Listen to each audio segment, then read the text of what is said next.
Time to get serious. We have to the top right in the red color our complexity player. Starting in the red is the Terran known as Complexity Nada.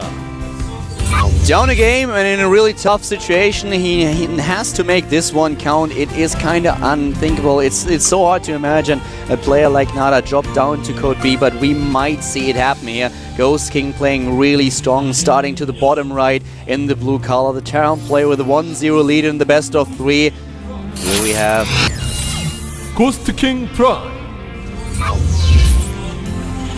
And Nada going for very standard barracks timing here. I expected him after that first game to go gas first, try to use his really nice control. We saw his control in the Banshees last game. It was really superb.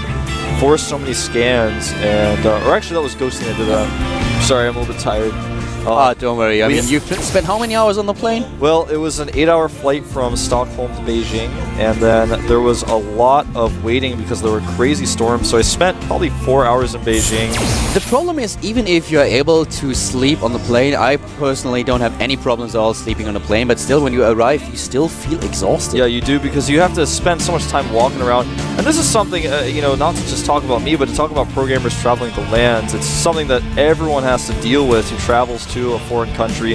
Very, very difficult to constantly be traveling around, carrying your bags, having to figure out, especially if it's a foreign country for you. Of course, Korea is not for me, but if you're carrying your bags around, trying to figure out if you're taking a taxi, if you've got to figure out a foreign country subway system, where are you going, where is the hotel, it's very tiresome. We have now the orbital building, sorry, not the orbital, well, the orbital as well, just finished, but also the second command center for Nada. So both of them are basically going for exactly the same strategy once again. We don't see gas by either one of these players. They are not trying to go for an early tech. We have a bit of a difference as Ghost King is planting his command center straight at the mineral line, while Nada is positioning his own expansion in the main base. And they both scouted what each other were doing. Nada was not able to confirm 100% that his opponent was going one barracks command center, but he did see the double refinery wall off, or not double refinery, double depot wall off at the top of the ramp. So that lets him know pretty much his opponent's going to be doing that one barracks command center. But I think that's the reason why Nada has made his command center on the high ground, because he's not 100% sure. He's down a game. He's got to be careful. A second expansion for Ghost King right away, so he's playing really mineral heavy here. I kind of expected him to take gas as the first player, but it's actually Nada who starts with 2 additional barracks and then heads right into double refinery. Ghost King will rely on minerals for quite a while now. I actually don't think that he's starting with double refinery. We've seen occasionally, but there are the double barracks, so he plays it a little bit more safe. Some Terran players love to cut a lot of corners in this scenario just to take a gamble, especially when they are up ahead. Exactly. When you're up a game, you can do things like this. I was a little bit surprised it didn't take the double gases as well, because it does seem more his style. Now what we're seeing from Nada here is normal first tech labs going down. He's going to get stim. With the timing of the second gas for Nada, it almost seems like he's going to go into that very marine heavy composition where he rushes up to the medevacs, tries to attack very frequently with that first group of marines before really getting the siege tanks out. It's not necessarily going to be what he's going to do, but that aggressive style seems to be what he's favoring in TVT right now. What we are going to see for Ghost King is that he is a little bit slower with all of the upgrades that he's going to do, but his economy will be ahead. The main question is he going to be in a position where he can put it to some good use? We have the bunker at the front trying to play passive here, while Nada already builds an engineering bay to start with his upgrades. Remember the last game? He was a bit ahead in upgrades. He was always kind of like 30 seconds ahead when it came down to upgrading his marines, but at this point we already have the first scans going down. A nice scan, and he spots the orbital. Wow, this was a brilliant move by Nada. Yeah, knowing that allows him to be a lot more aggressive here. He's going to know what he needs to do. Now, Nada's the type of player who may try to just throw a command center down as he attacks, but he could potentially do an all-in here.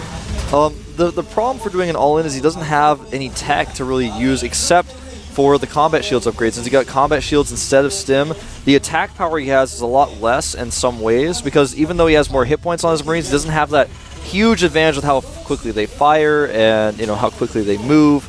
Right now the marine count for both these players is fairly similar. Nada a little bit ahead in that regard, but that little bit isn't necessarily going to be enough. Yeah, exactly. We have now also the double engineering bit. Did you just mention that? No. Okay, so I'm sorry, I'm a little bit. I was kind of distracted. I was really. I had it in my head that you just said something about the engineering base as well. But the double upgrade style that we've seen, and he can kind of afford it already now with all these upgrades coming up. And this is a lot more of a passive game if you compare it to the first map that we had. Yeah, you're right. You're right indeed. And it looks like Nada is going to now move out. No, he's going to go ahead and destroy these rocks. He doesn't have a third command center built just yet, though. So it looks like he just wants to kill these rocks, potentially, I guess, before going to move out. But every second he gives Byun is going to be good for Byun. Byun is behind in upgrades, but his economy is going to make up for it soon. And the longer he has, the quicker he can catch up. He already has combat shields out, so that's no longer an advantage that Nada has over him. By the way, just a little bit of trivia that I want to note. Well, the game is pretty passive here. I know a lot of is happening. If you check out the pictures of the two players at the bottom, you can see the air conditioning unit in the back. That's actually something that GOM supports for the players in the booth.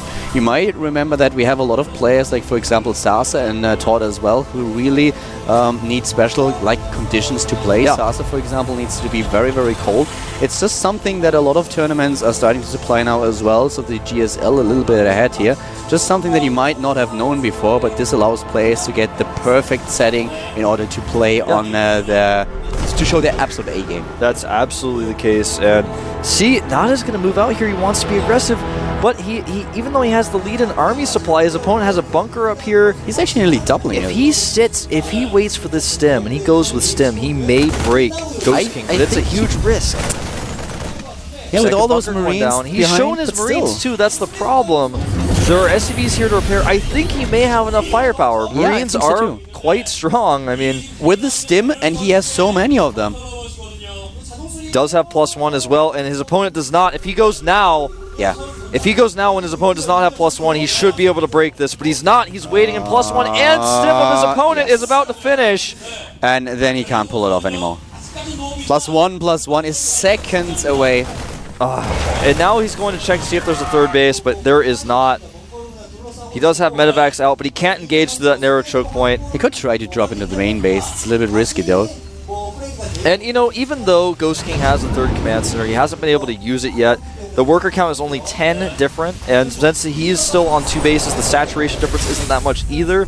So Nada's not like in a position where because he didn't hit this timing, he loses. He's just in a position where he's not as comfortable as he would have been otherwise.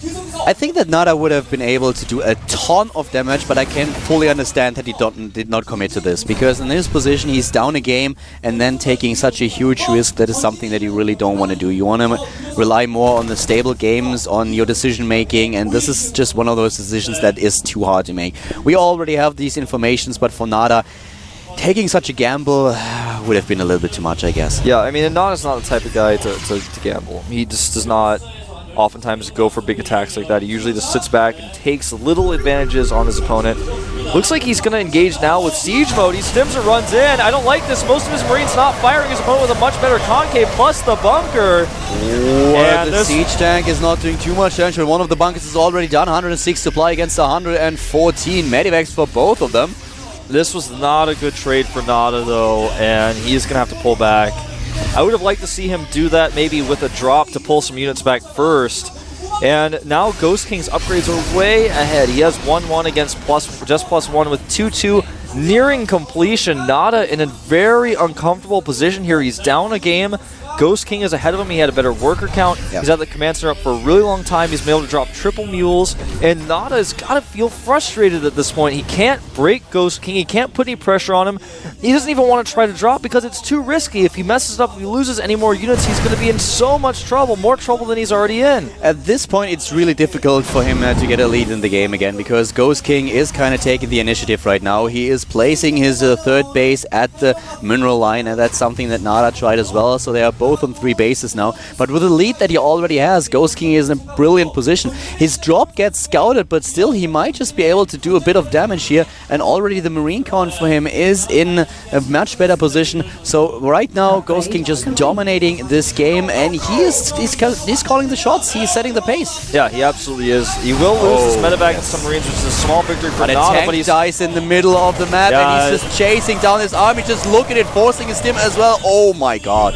nicely done by Ghost King, man. He does not hesitate. He does not wait. Takes out another siege tank and backs up. Remember, with his better upgrades here, he can fight Nada so well. He doesn't take any prisoners, and he's moving towards the third base now, and this is going to be the huge move. If he's able to establish the tanks at the low ground, and he kind of is. They are, and he's got a better concave here. Nada in a lot of trouble. Nada maybe going down to Code B in just a few moments here. Wolf, he's down to 110 supply right now. Look how much he's losing here.